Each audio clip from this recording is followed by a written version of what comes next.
first walk you through the app a little bit, and then we'll come to the demo just a couple minutes.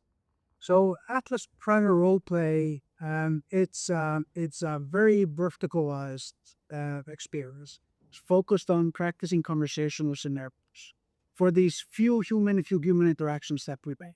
And there was a question before, how I can't convince my organization to buy this. Let them try it. I think that's the best way. And we'll share a link to the app afterwards, so you can all try this and play around with it. That's the best way to sell something like this, because it's nothing like you've ever had before. So seeing is believing. So I've created a few featured scenarios here, and this is just to show the versatility of a platform. We are focusing on sales here at this event, but role play can serve many other purposes. So, for example, managing anxiety, public speaking, or practicing an elevator pitch, or even getting a date. That's a conversational experience. Difficult customer training, client consultation, small talk, which is a great quality to have as well. To Paul's point, that to great salespeople aren't born, they're made. They need to practice these things. Sharpening critical thinking and inspiring employees. All of these are conversations that we can train. And that's what Atlas Primal Roleplay allows us to do. And I'm just going to walk you through some of the basics. I'm going to show you how each and every one of you can start creating your own scenarios. So I went to create. The first thing I do is I just type in the title. And I'm going to type something like objection handling.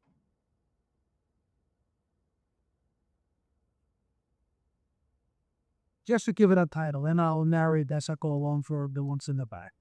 I can fill out the likely description, or I could just use the AI to generate something that is reasonable for a scenario called objection handling. And it says, in this scenario, you will play the role of a salesperson addressing a hesitant customer's concern. Sounds good to me. So we move on, and just to highlight a few of the features here, I can import a profile from Meet. So if I'm going to meet a specific customer or a specific persona, I can import some of their information from Meet, and then this scenario is going to be as realistic as it can be. So I can practice a specific conversation with a specific person to a extent. But just for the sake of brevity, I'm going to use the AI to generate a character. So we're now getting Eleanor Cross, a thoughtful, detail-oriented, and slightly skeptical by nature. That's her personality, and her background is a mid-career marketing manager and a boutique consulting firm. And it has a lot of data features that are going to come through in the scenario. But of course, I can change all of this and I can customize. Another thing that I want to highlight is that we can add context. So I can upload a document, for example, a PDF or anything else, and this is context for the conversation. If I say it's only for the AI, then that could, for example, be information about a competitor that the customer has that I'm trying to get to through the conversation. If I set it to human only, it means that this is information that I have, and I'm going to get scored on how well I represent that information. Am I highlighting all of the product's features, or am I missing? And then it's both, and this could be something that I share with the AI, something about, for example, a product they already purchased from us, and I'm trying to copy some, just to give you an example. But I'm going to skip over this stack here. So we go to goals. That's the last step. I can write a list of goals. I can have the number if it's important that they have reached their sequence, or they can just be bullet. But if I generate some goals, then the AI is basically just going to use what I already put in to create the cell goals that I should do. And this is how I'm going to be scored. And then I just create the scenario, and then I can start. But I'm gonna go back to a scenario that I already created called objection handling during sales conversation. And this is where I'm gonna get the elbow. Jamie is gonna try being the guinea pig, and we're just gonna do a brief conversation, and then we're just gonna show you the feedback that comes up. But this is very similar to what we created before, but just for illustration purposes, I've added an internal memo on how to handle objections. And this is just the company guidelines. So we can bring our own flavor at this. So we can have our own methodology embedded in the scenarios. And we are almost ready to begin. So as soon as I press the button, then the AI is going to come in, and it's configured to be a little bit confrontational. So don't get put off. But I'll add one extra piece that I find interesting that you put in there, which is that she's going to, which is not so human, explain herself a little more. That's actually a very emotionally intelligent thing to do when you do active listening. One of the startups I was a part of many years ago is to make sure you're mirroring back to get alignment. So it's something that we look for in an ideal conversation with somebody so that we know we're speaking the same language. Exactly. Yep. So let's start. Has anyone here done a live demo before? Yeah. So you know that.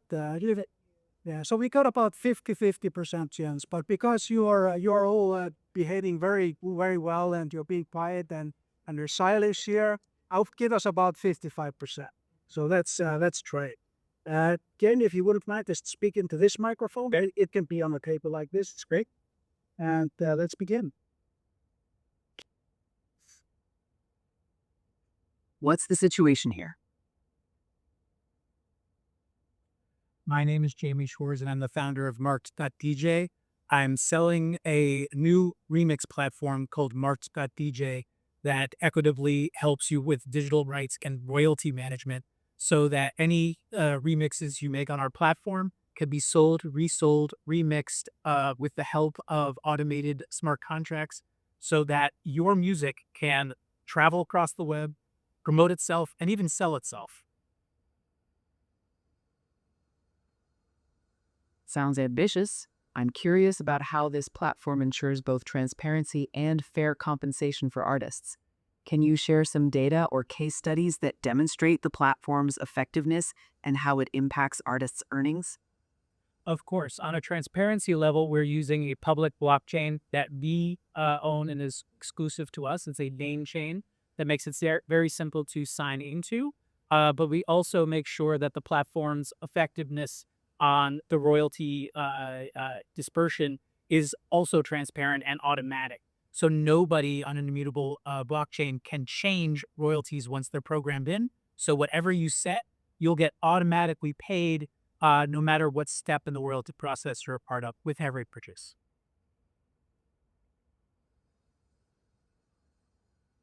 I appreciate the transparency you're aiming for, but let me get this straight. Are you suggesting that the blockchain ensures artists get paid instantly and directly without any middlemen? I'm interested in understanding how the platform handles disputes or adjustments if there are disagreements about a royalty split. Can the system handle exceptions or corrections if needed? The system is meant to automate these kinds of transactions, which means that it's up to the artist who will be very well educated when they upload their rights and royalties, percentages and details to pick what they want for in perpetuity. There is always room for some sort of arbitration at some point. However, because of the automation of the system, it is designed to no longer need those kinds of updates.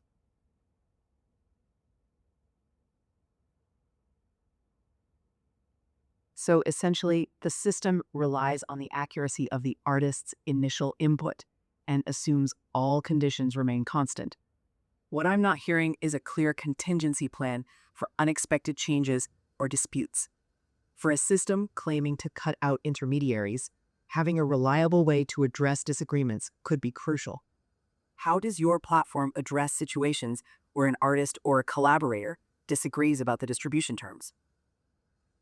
So, what I absolutely love about this, I'm sorry, I have to say it right now, is everything that's in our pitch deck in terms of what does the VC give us money for, where's the scale? It's lawyers. We need an army of lawyers ahead of time for exactly this reason. And the fact that it got to it in 30 seconds, that's exactly, it found the problem point that everybody's trust is stuck around.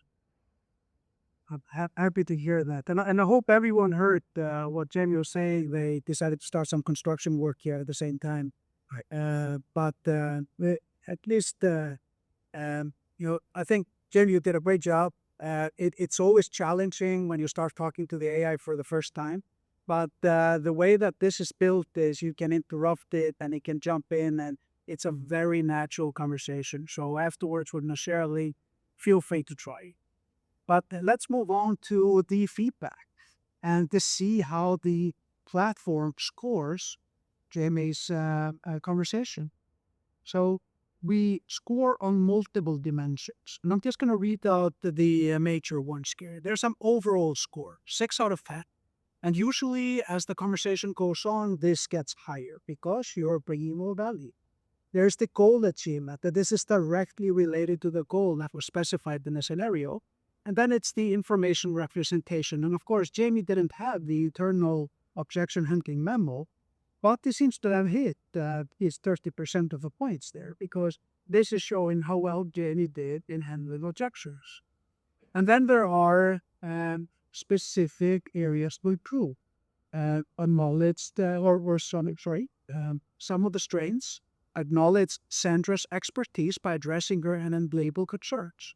And then there are things that could have been improved, did not adequately address Sandra's concerns about contingency plans for disputes or exceptions within the system. And it gets very nitty gritty in its feedback. And we're always adding new dimensions to this.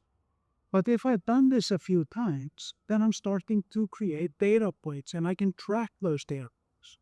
So I can go to the dashboard and I can see how I am developing. And you can see the bars are the number of scenarios played and the line is the average score. So it's going up.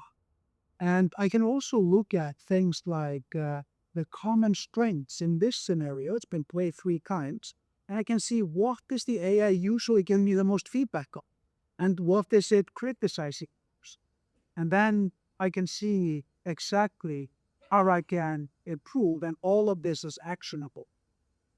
And then I'm going to share this with my team. I can press the button called Challenger Feed. I get the link to this specific scenario. I get a poster or flyer I can download and publish with the name of the scenario.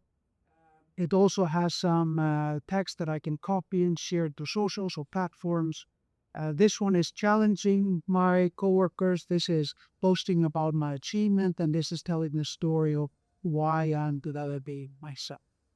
So with this, I want to conclude the demo, but I also want to jump over to the